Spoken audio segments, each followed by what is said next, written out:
Alô, bom dia a todos. É um prazer estar aqui em Colatina, a primeira vez. Eu queria agradecer a instituição, ao Aurélio, pelo vinho de ontem. E também agradecer aqui ao Matheus Coração da Silva, meu aluno de graduação, que dividiu comigo aqui a tarefa está dividindo a tarefa de traduzir essa obra medieval escrita em 1308. Então, o título da minha apresentação é O Regime Sanitatis de Arnaldo de Villanova e sua prescrição da Baudière. Então, começo aqui com imagens. Aqui é um médico examinando a urina à beira do leito de um paciente, que era um procedimento muito comum na Idade Média, o exame visual da urina. Isso é uma iluminura de um manuscrito de um tratado, um cânone médico de Avicena, um pensador árabe muito famoso e muito reconhecido no Ocidente cristão. E aqui é um manuscrito dessa obra árabe, um manuscrito do século XIII. E começo então com uma citação de Isidoro de Sevilha, da definição medieval do que é a medicina. O nome medicina deriva de medida, isto é, de moderação. E assim foi chamada, segundo se crê, por ser empregada paulatinamente. Com excesso, sofre contristação, com o comedimento, prazer.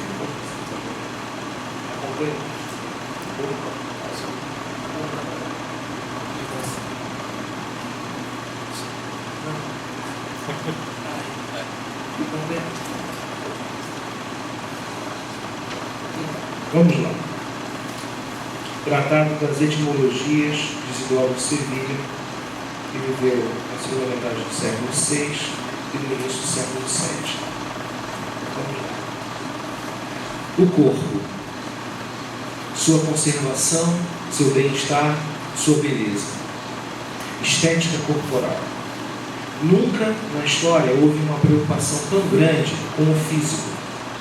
Entre o culto à forma e o clássico adágio de Juvenal, oremos pela mente sã e corrupção, a sociedade contemporânea tem dado especial atenção à alimentação, às atividades físicas diárias e especialmente à plástica corporal. Ao longo da história, a noção dos cuidados com o corpo não esteve circunscrita apenas à égide da saúde e da estética, mas também da ética. Por isso, as preocupações com a integridade humana, em seus mais diversos aspectos, eram recorrentes entre os médicos, físicos, segundo a terminologia medieval.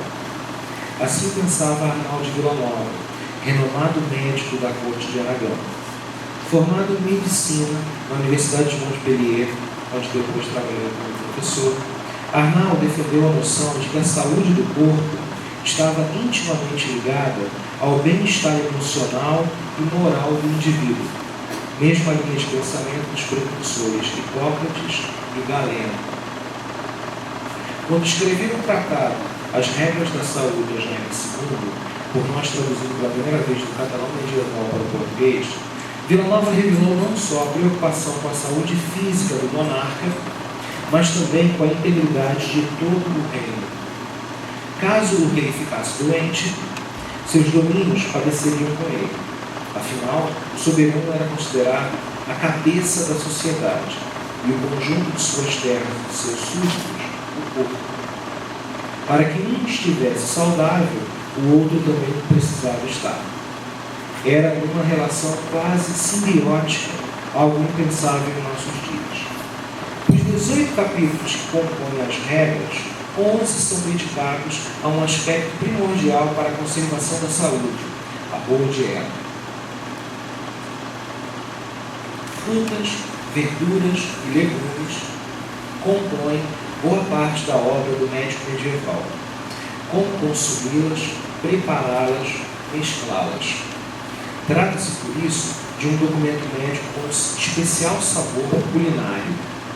Por isso, antes de apresentarmos os tópicos dessa importante fonte primária do século XIV, faremos um breve comentário sobre a história da alimentação. Tema algo esquecido pela historiografia tradicional, mas muito pertinente e inovador para os estudos atuais, especialmente a partir das pesquisas da chamada terceira geração da Escola do Zanardi, ou Nova História. Aqui no texto não estou com as imagens, então eu coloquei para vocês observarem esse manuscrito da relação orgânica que se entendia na Idade Média, que todos pertenciam a um corpo, daí a expressão corpo social, daí a expressão corpo docente, corpo discente da universidade, e todos cumpririam assim uma função, assim como os braços, as pernas, em relação ao corpo. Esse é um manuscrito também medieval, com o rei, com o governante na cabeça. Então, ponto 1, alimentação. Aí eu começo também com uma imagem, um detalhe do banquete de Ano Novo do mês de janeiro, de uma obra muito famosa chamada As Muito Ricas Horas de Berry, um documento de cerca de 1410. A refeição acontece em público, numa grande sala ornada de tapeçarias cavalheirescas. Não é exclusivamente uma sala de jantar. Nessa época, a maioria dos cômodos era usada para uma variedade de funções. E aqui há toda a descrição da imagem, que, como está à disposição da internet, vocês podem... Eu vou pular as considerações sobre esse vídeo, tá? Mas é um belíssimo manuscrito medieval com uma série de iluminuras muito famosas do final da Idade Média, que é que mostra um banquete, uma cena de um banquete. Alimentação e sabor, inovações e tradições. Era das revoluções, era do capital, era dos impérios, era dos extremos. Éric Hobsbawm assim dividiu a história contemporânea. Como podemos denominar o nosso tempo? Do ponto de vista da cultura, talvez como a era da artificialidade. O fenômeno das redes de restaurantes fast food parece solapar todo e qualquer requinte que historicamente sempre acompanhou as refeições. O baixo preço, além da velocidade do preparo, foi acompanhado por uma gradativa perda do sabor. Em contrapartida, surgiram os preservadores da alta cozinha, além dos diversos movimentos gastronômicos que reagiram a partir da década de 90 contra esse processo de McDonaldização, como é o caso da Nouvelle Cuisine e das Slow Food, preocupados não só com a qualidade das refeições servidas, mas também com o bem-estar do consumidor. Esses movimentos invadiram a mídia de massa. Programas de televisão apresentavam Greg Dolfazi, renomados chefes como celebridades, o americano Anthony Bourdain e o britânico Gordon Ramsay no cenário internacional, os franceses Claude Margot e Olivier Kier, no âmbito brasileiro, são bons exemplos disso. Num mix de tradição trazida dos seus berços culinários e inovação, como a utilização de ingredientes frescos, esses chefes apresentaram diversas alternativas à banalização gastronômica provocada pelo fast food.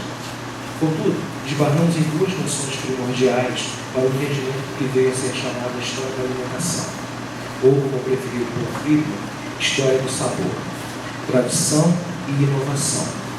Se a história é, em certo sentido, um constante diálogo entre essas duas noções, a alimentação e a culinária, ao longo de toda a sua trajetória temporal, foram perpassadas por tensas relações entre ambos os conceitos. Em termos gastronômicos, essas ideias se subvertem a todo momento, já que o que foi tradição por séculos pode, em meio a essa intrincada rede temporal, tornar-se inovação. Um clássico exemplo dessa situação é o da utilização de alimentos frescos no preparo das refeições. Da pré-história a meados do século XX, os ingredientes empregados na alimentação diária sempre foram frescos, um lentíssimo ritmo histórico. Apenas com a Segunda Guerra Mundial, os métodos para a conservação dos alimentos tornaram-se cada vez mais comuns. Assim, a partir da década de 50, a popularização das geladeiras, congeladores e freezers deu início à era dos congelados, que perdura até nossos dias. Os movimentos citados, a Nouvelle Cuisine e a Slow Food, resgataram em suas receitas a utilização de ingredientes frescos e os apresentaram como uma inovação. Essa, contudo, fora outrora tradição. Tal imbricamento explica, por vezes, o motivo de nosso agradável estranhamento quando nos deparamos com alguma receita ou recomendação alimentar medieval, como é o caso de As Regras da Saúde, de Arnaldo Villanova. As Regras da Saúde. Essa obra de Arnal insere-se em um gênero muito típico da Idade Média, os regimina, para se conservar a saúde, ou flores. Um dos primeiros textos redigidos desse tipo foi o Regime Sanitate Salernitatum, Regra Sanitária de Salerno, composto em versos por volta de 1050 e impresso no século XV, com comentários do próprio Arnal. A Escola Médica de Salerno, fundada no final do século IX, foi a primeira do gênero na Europa. Normalmente, o conteúdo desses tratados consistia, como no caso da obra de Villanova, que aqui nos debruçamos, em breves conselhos, normas de higiene, de alimentação, e por isso eram compostos em versos para ajudar na memorização do conteúdo. As regras da saúde, a Jaime II, embora escritas em prosa, não em versos, mantêm a mesma estrutura básica dos regimina. A obra está dividida em 18 capítulos e tem os seguintes temas. Não vou ler todos, só os temas dos capítulos, tá? Pode dar um Ctrl+, por favor?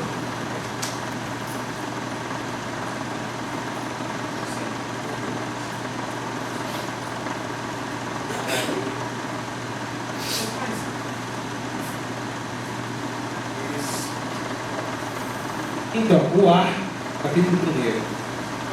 Todos os itens, a escolha do bom ar, exercícios, quando é bom fazer exercício, qual exercício é bom para evitar, o banho, vou falar um pouco sobre o banho também, porque é um tópico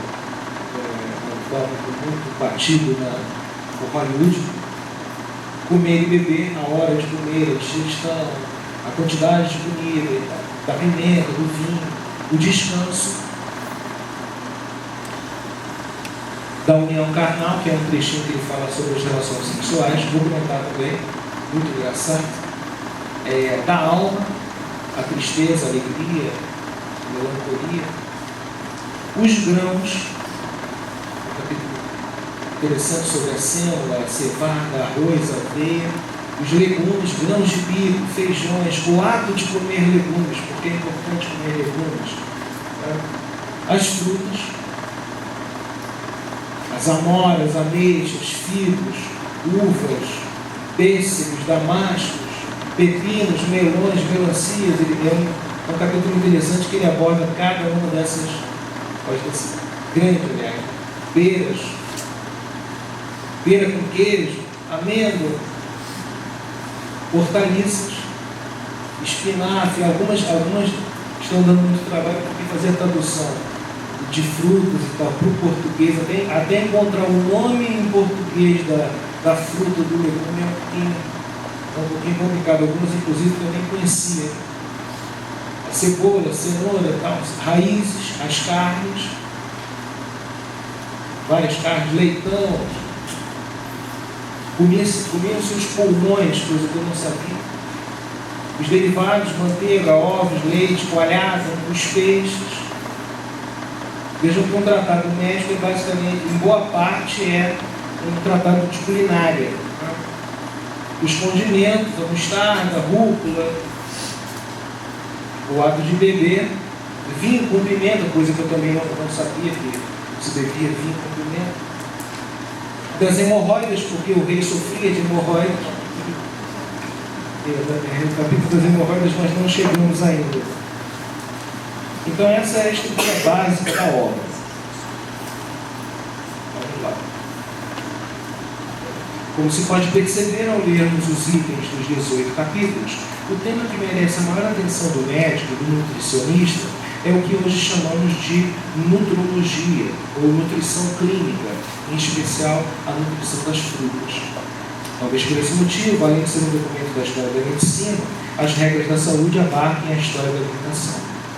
O texto principia com uma consideração a respeito do ar, a importância de se buscar um bom ar para se ter bons pensamentos e uma boa capacidade judicativa, de acordo com cada estação do ano. Então, respirar um bom ar era importante, segundo o médico, para se pensar bem. E aqui um trechinho do documento, o texto no original e a tradução. No verão, deve-se almejar um ar puro, separado do frio temperado, e o contrário no inverno. Naquele lugar, contudo, um ar que é puro nas outras duas estações do ano, isto é, primavera e o outono, que são moderadas em suas qualidades. A primavera, verão, outono e inverno, das quatro, a primavera e o outono são as mais propícias a um bom ar. A escolha de um bom ar, assim como a prática dos exercícios físicos indicados no capítulo seguinte, eram fundamentais, segundo a filosofia médica de Vila Nova, para o bom funcionamento do que ele chamava de membros espirituais, o coração, o fígado e o cérebro.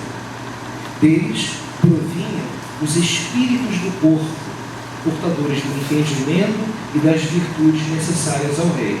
Então, para o bom governo, para a boa administração, tinha que se ter um especial cuidado com o coração, o fígado e o cérebro. Ademais, lembremos que a medicina da época refletia ainda, e o faria até o século XVIII, a hipocrática teoria dos humores. Acreditava-se que o universo era formado em sua essência por 4 elementos: terra, água, ar e fogo. O corpo humano, por sua vez, tido como microcosmos, possuía 4 humores, respectivamente relacionados aos elementos: bilis negra, fleuma, sangue e bilis amarela. A noção básica dessa teoria era a de que tais humores deveriam permanecer em equilíbrio para que a saúde fosse conservada. Supunha-se assim que a predominância de um deles, além de prejudicar o corpo medicinalmente, gerava uma alteração em sua personalidade, em seu comportamento, em suas virtudes. Por exemplo, que ficou hoje na cultura popular, por exemplo, me recordo agora a famosa fleuma inglesa, aquela atitude assim bem moderada, independente do que está acontecendo ao redor, né? A pessoa não se altera com nada e não tem o que hoje se chama fleuma inglesa. A predominância da bilis negra, por exemplo, indicava um estado de melancolia e de desânimo, ao passo que a bilis amarela, também chamada de cólera, produzia irritação e agressividade. No quadro abaixo, apresentamos a correspondência dos humores com os 4 elementos e suas características básicas, os órgãos onde eram supostamente produzidos e os aspectos comportamentais a eles relacionados. Então, tem aqui um quadro com os humores, as características dos humores, o elemento associado, o órgão reprodutor e o temperamento derivado da produção desse humor. Por exemplo, o sangue, a característica dele é quente e úmido, o elemento associado ao ar e o órgão do coração, e o temperamento derivado é uma pessoa alegre, valente, corajosa, e uma pessoa esperançosa também.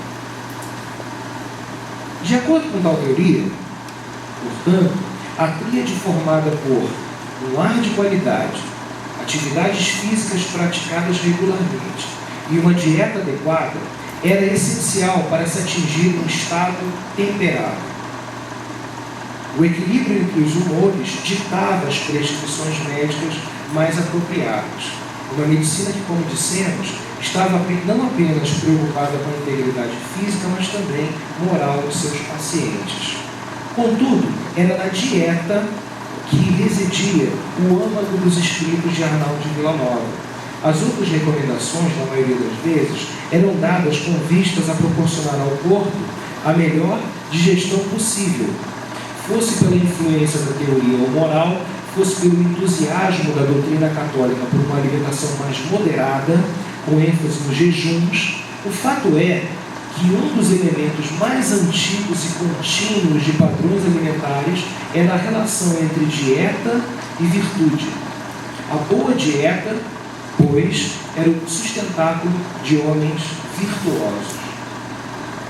Após tecer considerações a respeito do cuidado com o bom lar, de acordo com a respectiva compreensão física, chamada de temperamento, colérico, sanguíneo, fleumático e melancólico, o médico catalão faz indicações de aromatização nos ambientes da casa de acordo com a estação do ano.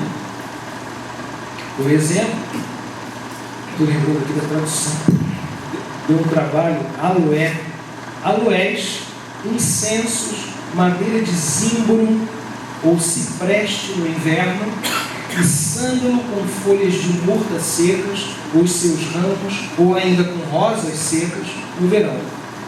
É o que chamamos hoje de aromaterapia. E aí, na tradução, estamos colocando todas as... Eu não sabia o que era zimbro, por exemplo. Bem, a seguir, Vila Nova prossegue em seus conselhos ao rei, Jaime II, e o aconselha a fazer exercícios antes de comer, pois estes eliminam as gorduras, que ele chama de superfluidades. Quem come muito deve fazer muito exercício. Quem come pouco, pouco, e sempre com moderação.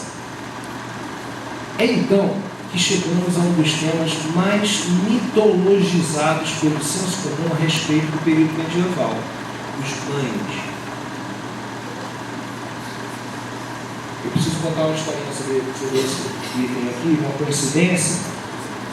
Bom, o senso comum diz que ninguém tomava banho na Idade Média, todas as pessoas viviam sujas, imundas, cheiravam muito mal, tal. E vamos ver aqui que não é exatamente assim. Mas, por coincidência, meu filho está fazendo a questão do Enem esse ano, e uma das questões do teste que aconteceu semana passada foi sobre justamente os banhos medievais. Estava eu aqui escrevendo o texto, e aí, ó, questão do Enem. Na Idade Média, estou lendo aqui a nota, né? Na Idade Média os banhos eram escassos, apenas alguns por ano, geralmente durante o início da primavera. Não se escovavam os dentes. Uma em cada 3 crianças não chegava a completar um ano de idade. Tudo mentira. Prova do Enem. Já falei para o meu filho que não pode estudar muito para fazer a prova do Enem. Vai ser reprovado. Vamos lá, os banhos. Brodel e Regina Bernoulli já descobriram há mais de 30 anos. E aqui eu vou ser obrigado também a ler a nota, porque é uma graça. Tomado-se muito mais banho na Idade Média do que no período moderno. O período moderno, vocês sabem, dos séculos XV e XVI até o XVIII. Ou seja, nesse aspecto houve uma regressão higiênica. Tomava-se mais banho na Idade Média do que no período moderno. Me recordo agora, Dom João VI, nosso conhecido Dom João VI, não tomava banho. E teve uma infecção na perna. Porque é verdade que comia muitas coxinhas de galinha e colocava todas as coxinhas, os ossos no bolso da calça. E é óbvio que aquilo ali causou uma infecção na perna. E a junta médica do Rio de Janeiro se reuniu para decidir se ele deveria ou não tomar banho. Foi um debate médico na corte brasileira. Eu preciso ler a nota. Se você clicar ali no número 36, por favor, vamos lá. É uma situação muito engraçada. Espantar-se-ão, talvez, de encontrar mencionados nos inventários, como fazendo parte do mobiliário, o fundo de banho ou tapete de banheira, espécie de moletom que guarnecia o fundo das banheiras, para evitar as farpas, quase inevitáveis quando o fundo é de madeira. É que, efetivamente, a Idade Média, contrariamente ao que se julga, conhecia os banhos e fazia largo uso deles. Ainda aqui, eu coloquei um negrito. Então, você tem que clicar na nota 36. Isso. Aí.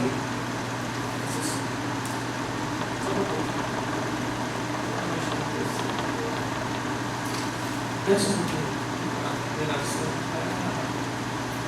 Pode ser. 36. Vamos no texto. Essa coisa novamente no mundo.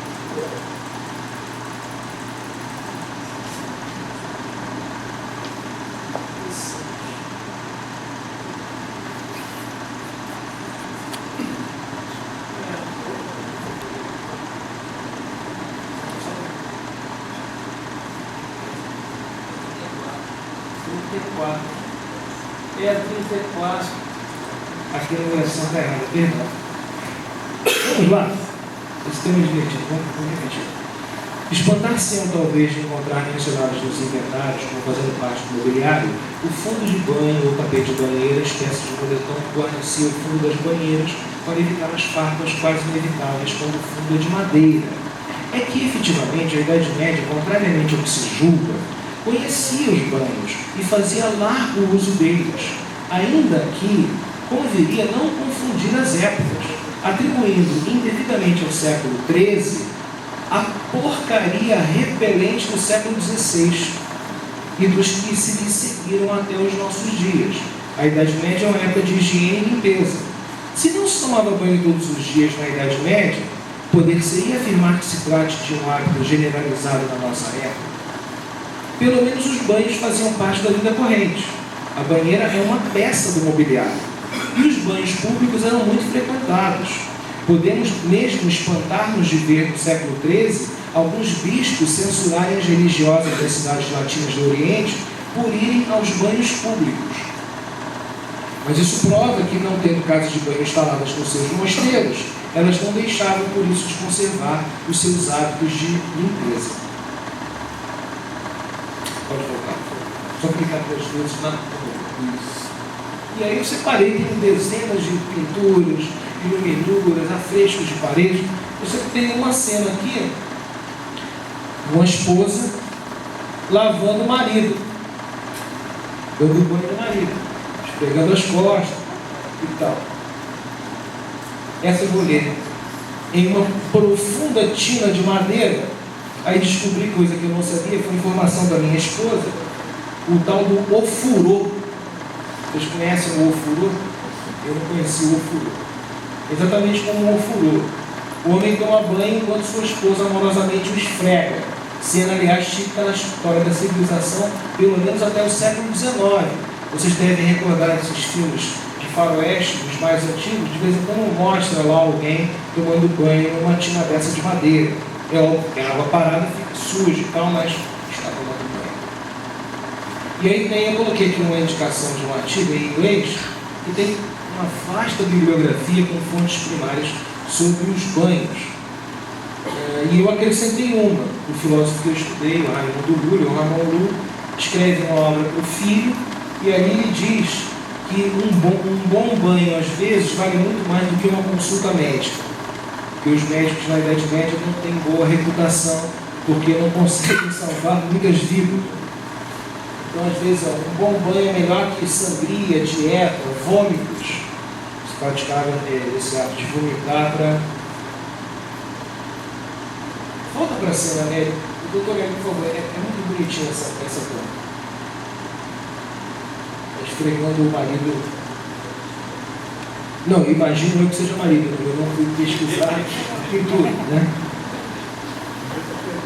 Mas como ela está de cabelo preso, na Idade Média a mulher casada prende os cabelos. E a mulher solteira, para chamar marido, solta os cabelos. E os cabelos bem soltos e esvoaçantes. Então vamos lá. Bom, e em relação à felicidade, uma citação do Fernando Brodel, vou pular para vocês, mas está lá no texto que até que entre 1350 e 1500 vive-se de um modo geral na Europa uma vida individual mais feliz que no período moderno. Temos conhecimento de banhos na Idade Média, documentalmente falando, pelo menos desde o século IX. Em A, nos conta que Carlos Magno adorava tomar banho não só com seus filhos, mas também com nobres e amigos. Ele tinha um enorme banheiro no seu palácio. E vez ou outra, a tropa de seus seguidores o sua escolta. Algumas vezes 100 ou mais pessoas tomavam banho com ele. Um banho, assim, todo mundo junto. Vida de Carlos Magno. Assim, quando Arnaldo Villanova aconselha banhos regulares ao rei, ou então sauna, ou banho ou sauna, nada mais faz do que manter a tradição medieval de higiene corporal. E aí tem o texto, eu vou pular direto para a tradução. Após considerações sobre o exercício, tratemos do banho, pois isso substitui a falta do primeiro. Nas regras da saúde, aqueles que somente se banham por não se exercitarem e muito comerem, acumulam um excesso de superfluidade nos braços e entre a carne e a pele. Por sua vez, aqueles aos quais é necessário lavar o corpo por seu suor excessivo, graças ao exercício, por outro motivo. Aos primeiros, é bom e conveniente o banho de estufa, a sauna, né? Para remover o suor. Aos outros, simplesmente banhos d'água. Mas nenhum desses banhos é necessário ao corpo temperado com abundância de sangue. Se acreditava nisso, né? Que o corpo muito sanguíneo não precisava de muitos banhos, pois este temperamento autoestimula o corpo e faz com que ele não necessite ter seu suor lavado, tampouco lavá-lo por causa do suor. Um pequeno comentário, me recordo aqui, quando estive em 99 na Alemanha, e visitei a filha de uma ex-aluna minha, e ela me contou que levou a filha ao dermatologista brasileira casada com um alemão, e o dermatologista não aconselhou a dar banhos todos os dias na filha, que ela dava banho todos os dias na filha, porque isso prejudicava a pele. Ou seja, é um tema de discussão da medicina europeia. Se devemos ou não tomar banhos, principalmente no inverno, né? Se porventura, por razão de algum exercício que libere o suor, alguma vez for necessário lavá-lo, é importante que a água não esteja muito quente, mas morna, assim como aquela que é aquecida no verão pelo calor do sol, e que sejam postas rosas fervidas no banho. Eu aconselho sempre um banho perfumado, né? Especialmente com rosas. E o tal do ofurô também tem, eu fui lá pesquisar, minha mulher falou que nessas casas que fazem spa. Os spas, você já fez spa?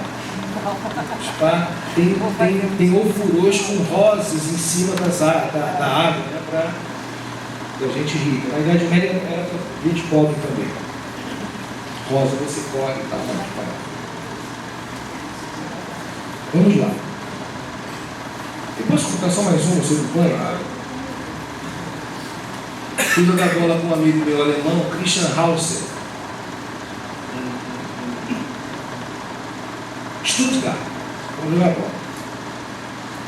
1h30, pelada, eu lá no meio da... Estava hospedado na casa dos pais dele. Chegamos, completamente suados.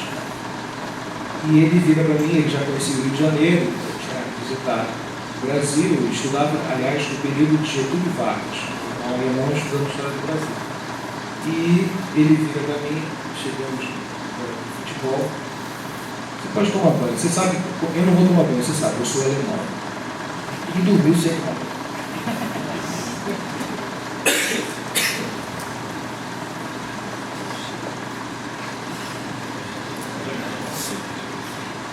Além de se tomar banhos, deve-se, atenção, agora é conselho do médico medieval, lavar os pés, segundo o médico, para se conservar a audição e a memória. Ele achava que lavar os pés mantinha a memória, boa memória. E a cabeça, essa sim, no máximo uma vez por semana. Essa sim, a cabeça, uma vez por semana. E nunca após comer.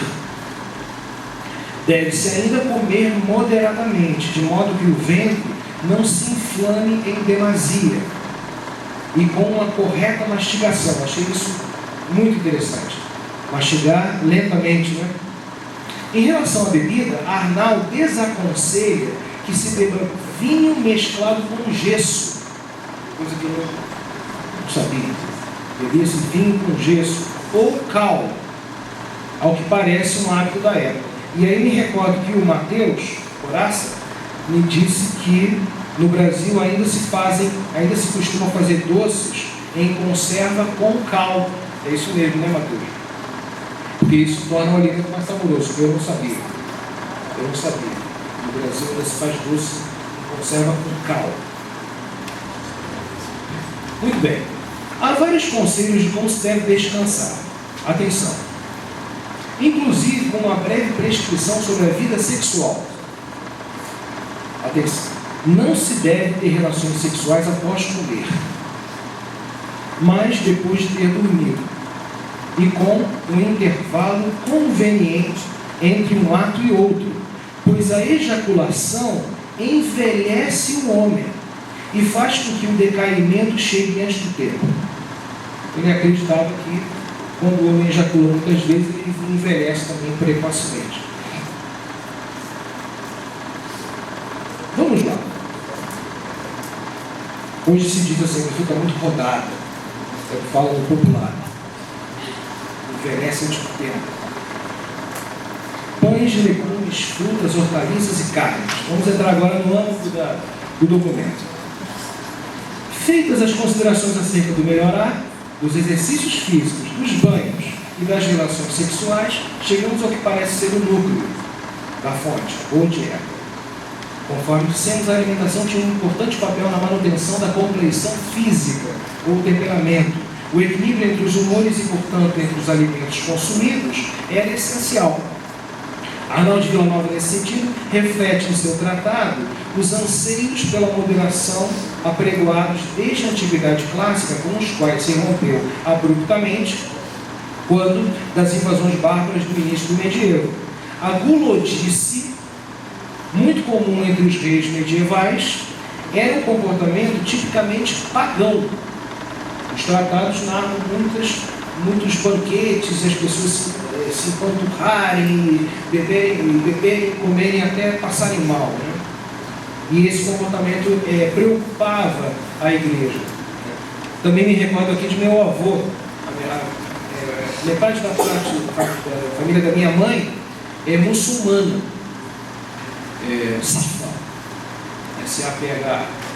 E o meu avô já era neto de libaneses, vindos do Brasil, muçulmanos. E ele tinha um hábito que é muito semelhante ao dos bárbaros medievais, na tradição oriental, que o Ocidente se viu livre com esse discurso da igreja de que é importante ter um moderamento no ato de comer. Ele comia, almoçava, jantava, e quando estava já satisfeito, mas ainda com a gula da vontade de comer mais, ia ele para o banheiro, botava o dedo na boca, vomitava para voltar para comer de novo. Isso no século XX. Então, já na Idade Média, a igreja prescreve uma certa moderação no ato de comer, e contra o qual muitas monarquias se revoltavam porque não fazia parte da sua tradição cultural. As recomendações de Villanova sobre a dieta são bem simples. Nos 11 capítulos em que é tratada, a abordagem se resume a indicar os alimentos mais adequados para se alcançar o temperamento do corpo, além de alguns comentários sobre suas propriedades e a melhor maneira de consumi-los. O primeiro grupo alimentar a ser apresentado é o dos que nutrem o organismo. Chamá-los-íamos hoje de carboidratos. Deixaremos a análise desse capítulo contudo para outra oportunidade. Hoje o Mateus vai apresentar o trabalho sobre o pão. O tratamento do segundo, dos legumes, é iniciado por uma frase controversa. Legumes não são convenientes a corpos temperados enquanto são sadios. Parece-nos, sem dúvida, uma curiosa recomendação. Entretanto, somos logo providos pelos esclarecimentos de Michel Batlone, que atenta para o fato de que as leguminosas eram prejudiciais à compleição do reino, com exceção dos feijões e dos grãos de bico. Passamos em seguida ao mais extenso capítulo das regras, o 10º das frutas e como ingeri-las. em uma exaustiva demonstração de conhecimento sobre elas, Arnal elenca 45 tópicos para descrever os benefícios e danos das frutas, além dos elementos mais caros à saúde presentes nas comumente consumidas pelo rei: pêssegos, damascos, melões, melancias, pinhões, avelãs, uvas, peras, castanhas, tâmaras, cozidas, secas, frescas, confeitadas. Elas também deveriam ser consumidas de acordo com a estação. Por isso, como no verão o sangue se inflama graças ao calor do ar, e no verão e no outono são muito secos, convém que sejam consumidas frutas frias e úmidas para temperar o sangue. Do mesmo modo, como no calor do verão os membros dos corpos emagrecem e empalidecem, e o calor natural e os espíritos mais rapidamente saem deles, convém consumir frutas moderadamente para que os poros da carne sejam obstruídos, como frutas um pouco constringentes. Também nesses períodos é bom consumir frutas ácidas para quebrar a agudez das cóleras. A secura do tempo, que muitas vezes constipa e restringe o ventre, requer que constantemente no verão e no outono tais frutas sejam consumidas. Ameixas não devem ser consumidas com cerejas, nem figos com uvas. Pêssegos devem ser consumidos por aqueles que têm o fígado quente e seco, ou seja, por coléricos. Figos são bons para homens jovens por sua acidez. Pepinos e melões são bons antes do jantar, para atenuar o ardor do sangue. Frutas adstringentes nunca devem ser ingeridas cruas. Peras são mais aconselháveis no verão e no outono por seu sumo, e castanhas e tâmaras, por serem doces, não serem sumosas e terem alguma adstringência, são melhores no inverno e na primavera.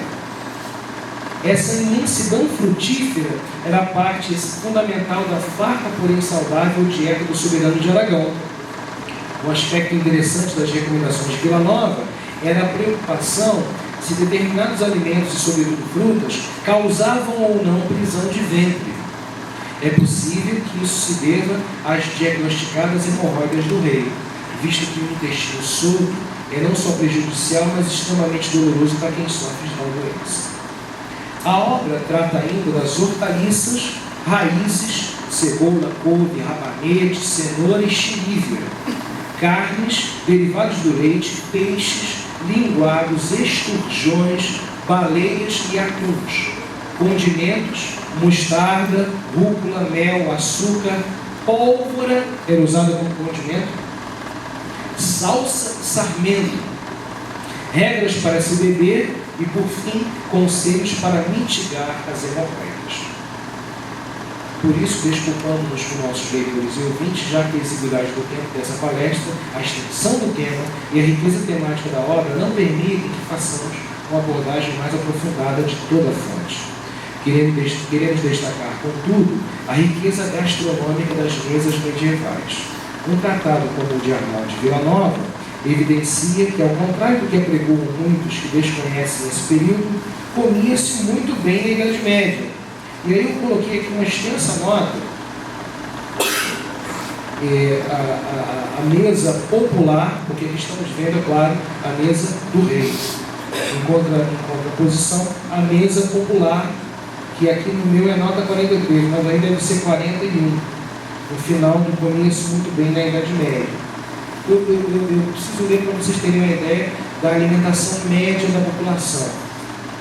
As principais plantas cultivadas a partir da Idade Média eram espelta, espécie de trigo considerado hoje de qualidade inferior, centeio, aveia, fagópiro, chamado de trigo ou trigo sarraceno.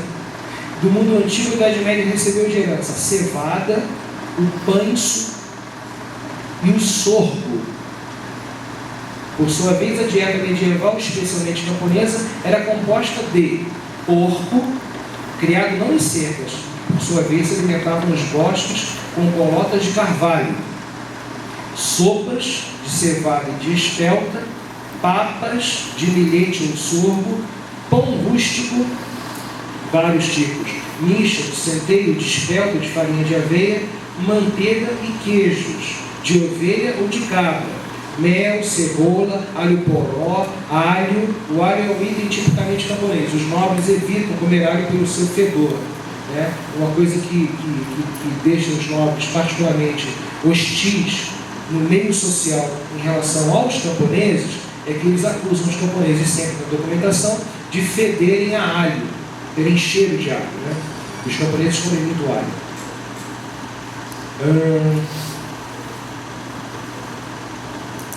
Alface, chicória, endívia, acelga, cenoura, funcho e rabanete. Conhecem todos? Eu não. Entre os séculos 12 e 13, carne de ganso, miúdo, ovelha, porco, cabra, carneiro, galinha e ganso. Quase todas as famílias camponesas tinham algum desses animais. Além de coelhos, lebres, frangos, perdizes e galinholas. Queijo, lentilha, grão de bico, ervilha de pombo, ervilhar e sizirão. Couve, cebola, nabo, alho, alho poró, espinafre e abóbora. Tudo era cultivado nas hortas camponesas, familiares. Familiares porque não sofriam as cobranças de impostos das outras terras. Além de aspargo, agrião, cogumelo, plantas aromáticas, tomilho, manjerona, basílico, louro, funcho e salva. Por fim, havia ainda outras culturas: feijão, nabo, ervilha, lentilha e giesta, garança, açafrão,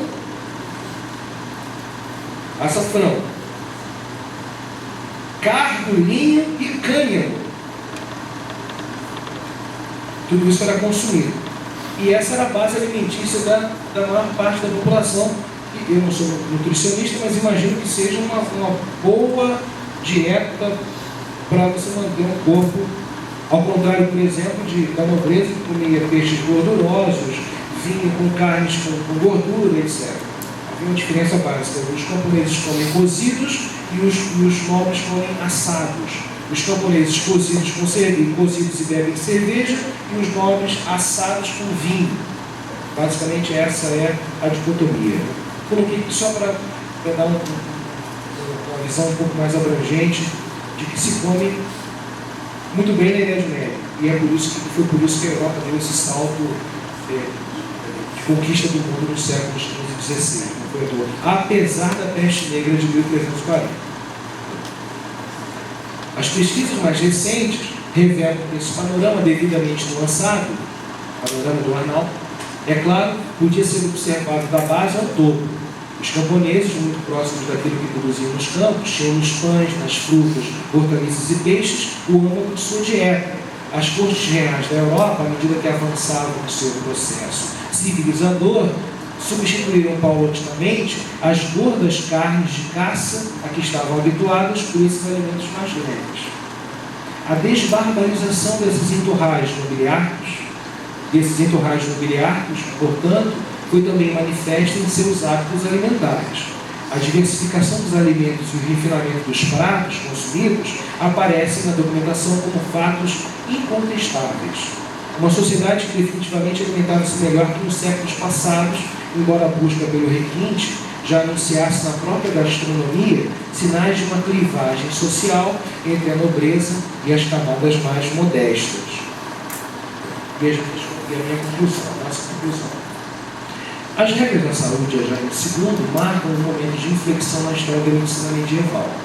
Por um lado, Vila Nova seguiu a tradição de sua arte, ao enfatizar os banhos e a medicina preventiva. Por outro, inovou com seu espírito empírico. Certamente os conceitos relacionados à combinação de alimentos, além de levar em conta as combinações entre os humores e os astros, eram derivados da experiência prática, sem se importar se estavam ou não de acordo com as posições das então consideradas autoridades médicas, Galeno e Avicena. Nesse sentido, sua obra médica foi um marco para a sua época. Por outro lado, e justamente por isso, não podemos considerar as regras como um exemplo corrente da medicina então praticada. Arnaldo de Villanova foi médico de reis e papas, renomado acadêmico da Faculdade de Medicina de Montpellier, ou seja, foi o clínico mais proeminente de seu tempo. Por isso, é mais prudente considerar sua obra como um paradigma do estado do conhecimento médico no século XIV em sua camada mais culta.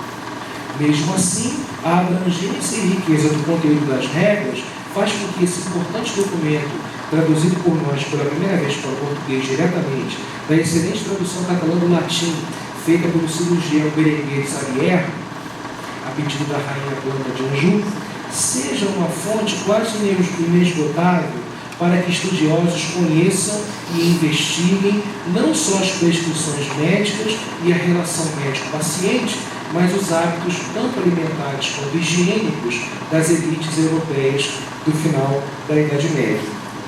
Muito obrigado.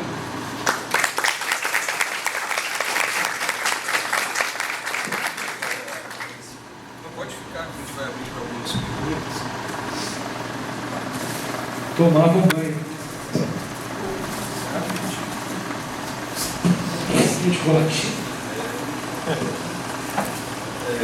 É interessante observar aquela tabela do Galeno, quente, seco, quente, úmido, frio e seco.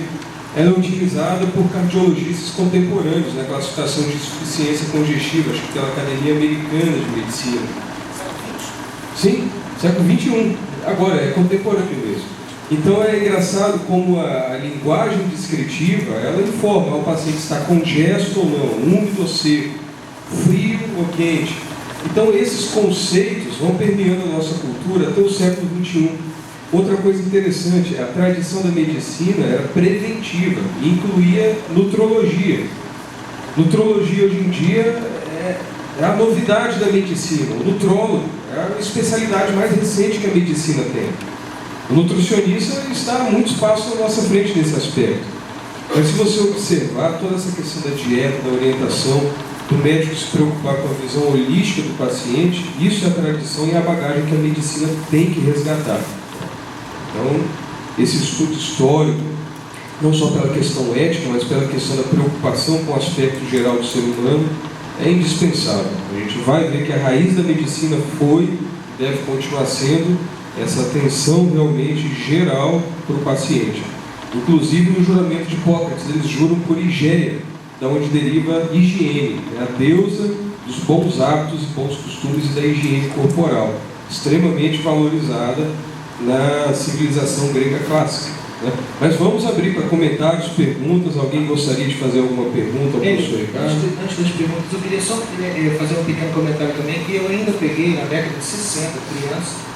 A minha família tinha um pediatra da família e ele era adepto dessa medicina preventiva na dieta, na alimentação infantil. Passava para minha mãe como se fazer sopas com legumes, como cortar, cozinhar e tal, para manter a riqueza dessa alimentação. Depois veio as coisas mais dele e ele fazia consultas em casa.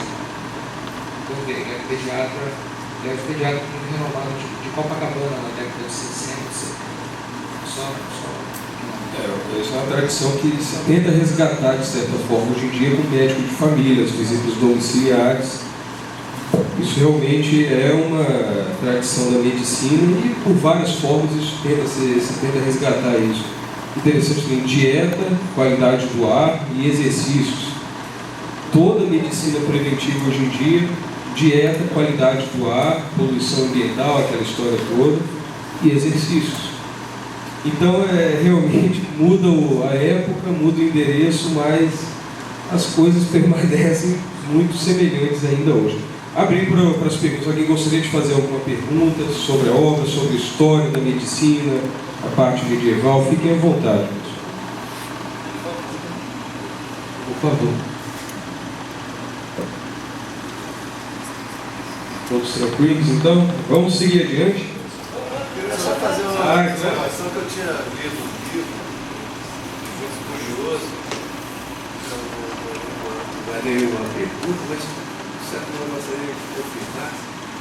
que é o seu estudo, é um livro chamado A História do Pudor. Muito bom de ler, eu esqueci que é eu sou péssimo do nome, mas ele fala desse hábito do banho e de uma coerção que passa a existir a partir do final da idade, né? Mesmo da Renascença, desse outro período moderno, né? O pessoal tomava banho pelado, no Rio Sena, né? Essa exibição do próprio corpo, o corpo que vai em contraposição a um discurso que vai cerceando o contato com o próprio corpo, né? Relato um caso de uma rainha, uma princesa, qualquer que faleceu em função de uma úlcera que afetava a sua perna, então ela não permitia que levantasse o vestido para mostrar uma possível úlcera venosa, seja lá o que for afetar. Então esse discurso ficou interferindo, inclusive nessa questão do banho. Luiz, na Idade Média você toma banho pelado. No período moderno, as pessoas tomam banho de roupa. Até as vésperas da Revolução Francesa, que eu me recordo, pelo menos entre a nobreza, os nobres tomam banho com roupa. Na Idade Média tomam-se banho pelado. E a queixa, lá pelas tantas eu citei aqui um clérigo, um bispo que reclamava que freiras iam tomar banhos públicos, e aí a historiadora conclui que provavelmente é porque no mosteiro delas não tinha banheiro, então elas iam aos banhos públicos, e ele se queixava disso por justamente os banhos públicos, as pessoas tomarem banho peladas na Idade Média. De modo que é outro lugar comum, porque normalmente, deixa eu fazer um comentário um pouco mais extenso. Se raciocina a história em termos evolutivos, do pior para o melhor. Esse é o raciocínio mediano. Tá? Isso é verdade em termos tecnológicos, em termos de avanço do maquinário, em termos de descobertas, isso é verdade. Agora, em termos de costumes, hábitos, em termos culturais, alimentares, isso não é verdade. A história, nesse sentido, é um emaranhado de avanços, retrocessos, alguns na mesma época, pessoas que pensam diferente e praticam coisas diferentes no mesmo período. Não é como a ideia que nós temos de história linear, desse avanço do pior para o melhor em termos tecnológicos. Quando nós entramos na cultura, é muito mais complicado. E esse emaranhado é mais propício a interpretações de colegas que são normalmente baseadas não em documentos de época, mas em discussões bibliográficas. Um historiador fala A, outro fala B, outro fala C. Então, às vezes, se escreve um manual, um livro ou algum best-seller com base numa discussão acadêmica contemporânea e muitas vezes não tem, os colegas não tiveram consultas aos documentos de época. E isso, a meu ver, é um diferencial entre uma boa pesquisa histórica, fundamentada com documentos de época, e uma pesquisa histórica baseada em discussão bibliográfica, que é muito comum no Brasil. Aliás, estávamos conversando hoje sobre isso em relação ao congresso recentemente acontecido aqui no Brasil. Muita gente fica discutindo o que o doutor A disse, o que o doutor B disse, o que o doutor C. Muitas vezes, sem se preocupar se esse doutor A, B ou C, de fato, consultou documentos de época para falar. Me entende? Então, o critério é assim. Quando você lê um livro, quando vocês lerem um livro, vejam, o autor cita documentos de época, ele analisa documentos, e aí o passo é o seguinte: documentos que, o ideal, que permitam a você aumentar a visibilidade do espectro social. Por exemplo, eu tive a preocupação aqui com o Arnaldo de dizer que, olha, é um médico renomado, professor universitário, médico de reis e papas, então, provavelmente ele representa os conhecimentos médicos mais avançados.